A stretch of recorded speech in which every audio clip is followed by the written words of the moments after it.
How's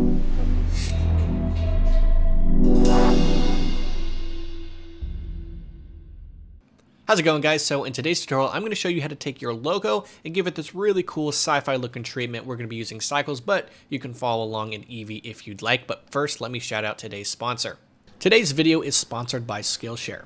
Skillshare is an online learning community with thousands of inspiring classes, creative and curious people. Skillshare has so many good classes on there, not just Blender, but composition, lighting, color, so many good things. One course I really love is Remington Markham's brand new Your First Animation Blender course. You can learn so much good stuff there, especially if you're a beginner. Skillshare is curated specifically for learning, meaning there are no ads and they're always launching new premium classes, so you can stay focused and follow wherever your creativity takes you.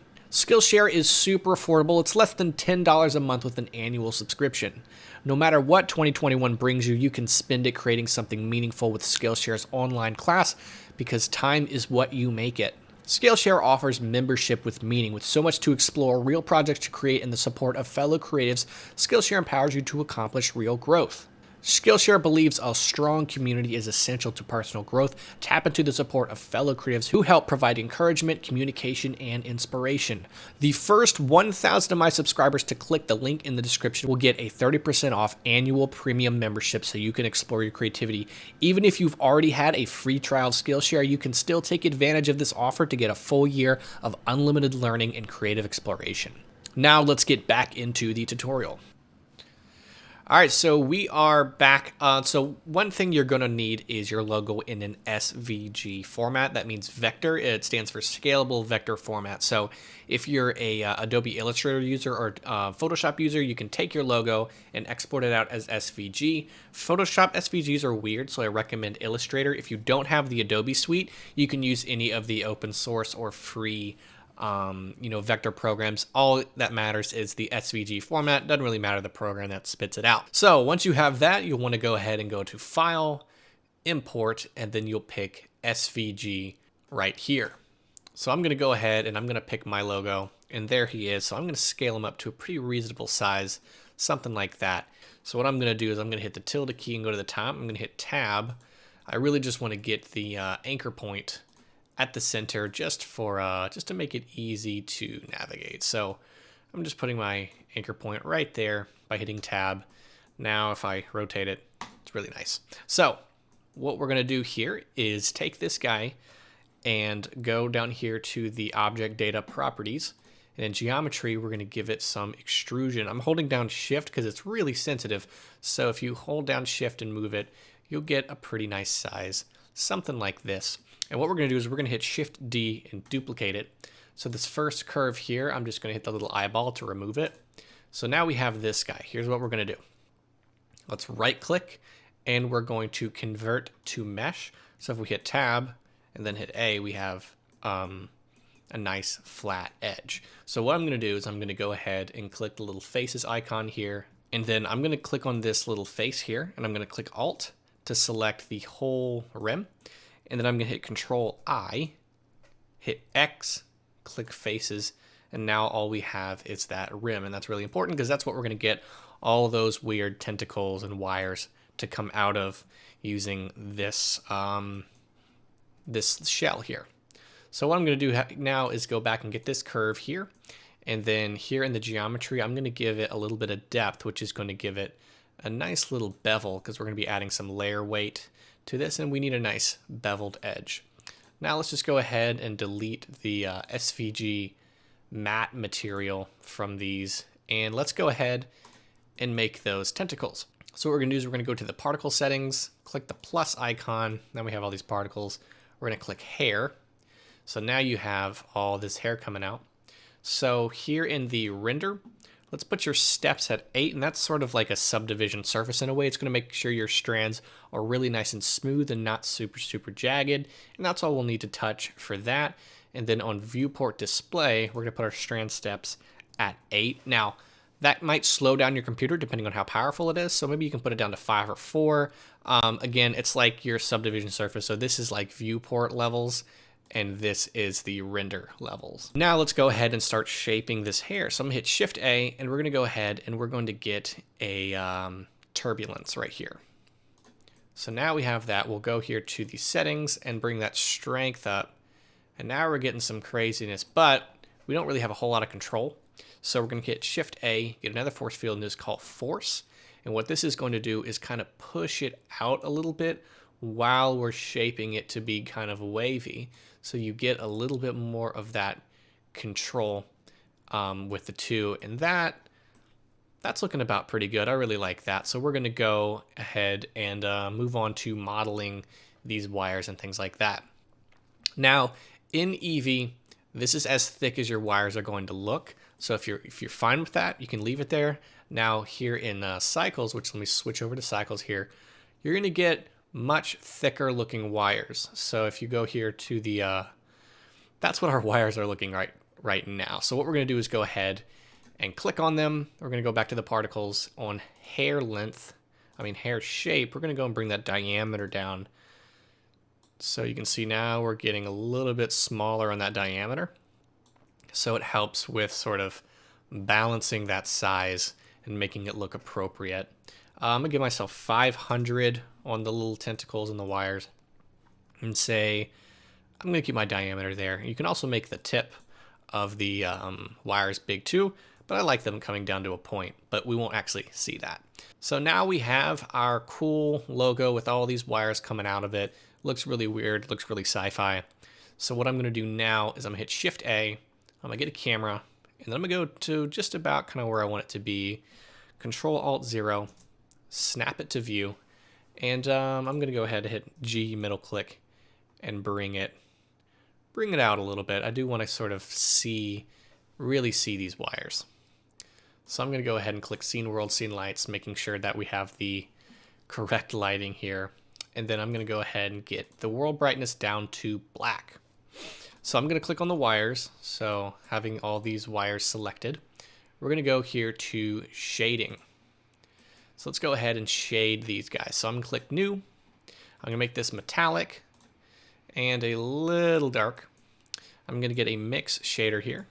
Search MIX, get my mix shader, put it right there. Shift A, get an emission. And I'm going to go ahead and pick the color I want, which is a nice, really fiery red.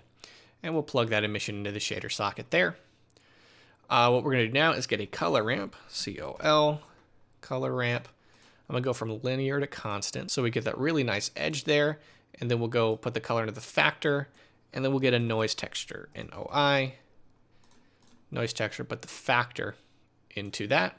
And so now what it's going to do is start selecting random wires depending on that, and then we'll make our color, our strength pretty bright. So now you can kind of see how that noise texture is picking more or less wires, which is pretty cool. And then you can go ahead and use the color ramp to pick, how many it's going. So I'm going to go my scale to around 8, so it has a nice fair amount of wires picked. And then since I'm using Cycles, let's go ahead and preview how that looks in Cycles. So far looks pretty good. Maybe bring my strength at 50 for now. And then I'm right here, I'm going to go ahead and give myself just a nice metallic material on the logo. So now we need to go ahead and light this whole scene. I'm going to go ahead and Shift A, and I'm going to get a light, point light, and I'm going to hit G and bring it up here, kind of the corner here. And we'll go back, and we'll make it nice and blue and give it a power of like 2000. So now we're starting to get some nice lighting. I'm going to hit Shift D on this light and bring it to the opposite side. Now we have the scene nicely lit, looks really cool. Right here on the logo, let's go click on the logo, and we'll go back here to shading and give it a little bit of shading here. So I'm going to go ahead and get a mix, MIX, mix shader. We'll get an emission, give it that nice fiery red color, strength at around 50. Plug the emission into the shader, bring the shader up here, get a color ramp. Let's plug the color ramp into the factor, and let's get a layer weight. Shift A, LAY, and we'll use facing right here into the color ramp. And then let's bring that blend down until we get just a nice little rim light. You can see how that's working here. Now it's kind of catching those edges, which is really cool.